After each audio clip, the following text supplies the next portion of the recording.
आम्ही सत्तेत आहोत. आता ही सुद्धा सत्ताधारी पक्षाचेच उमेदवार. एका उपमुख्यमंत्र्याचे हे 3 उमेदवारीच आहेत. उद्या ते येणार आहेत यांच्या पाठिंब्यासाठी, प्रचारासाठी. त्यांचा कार्यक्रम शासकीय आलेला आहे. निमशालीवरच आहे अजून.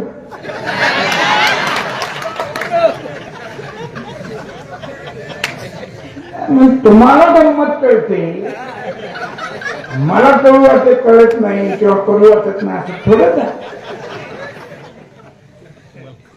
तिकडे विश्वासभाऊच्या पार्टीचे घड्याळाचे उमेदवार आहेत, काँग्रेस आहे.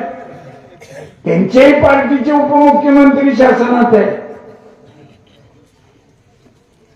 त्याच्यामुळं निधी कोण देणार असं विचारणाऱ्यांनी असे बालिश प्रश्न करायचे नाही. पालकमंत्री मी पण होतो, विजयदादा होतो.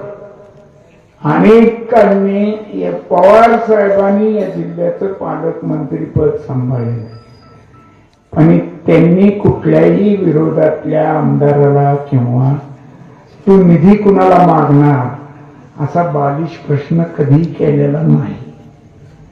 त्यामुळं माझी पालकमंत्र्याला ज्येष्ठ सदस्य विधानसभेतला, मी आणि भुजबळ साहेब दोघंच ज्येष्ठ आहोत, 85चे.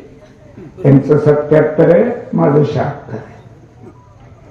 त्यांना माझी अशी एक नम्रतेची सूचना आहे की तुमच्या पदाची गरिमा, तुमच्या पदाची प्रतिष्ठा असं कुणाच्याही नादी लागून कानात कोण बोललं म्हणून खाली तुमची पातळी खाली आणू नका, ही माझी त्यांना नम्रतेची सूचना आहे, विनंती नाही. इतकं खाली यायचं नसतं पालक म्हणतात. तुम्ही पालक आहे, मालक नाही.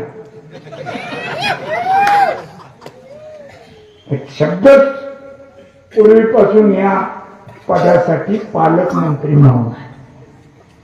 आणि आमच्या अनेक पालकमंत्र्यांचे पाल्य त्यांच्या दुप्पट वयाचे होते. पूर्वी विजयदादा पालकमंत्री होते तर गणपतराव देशमुख आणि सुधाकर पंत परिचारक, आनंदराव देवकते हे पाल्य त्यांच्या दुप्पट वयाचे होते. तसं मी या पालकमंत्र्याच्या पेक्षा वडीलधारी माणूस आहे. त्यामुळे तुम्हाला असं बोलणं शोभत नाही, एवढंच त्यांना या निमित्ताने सांगतो.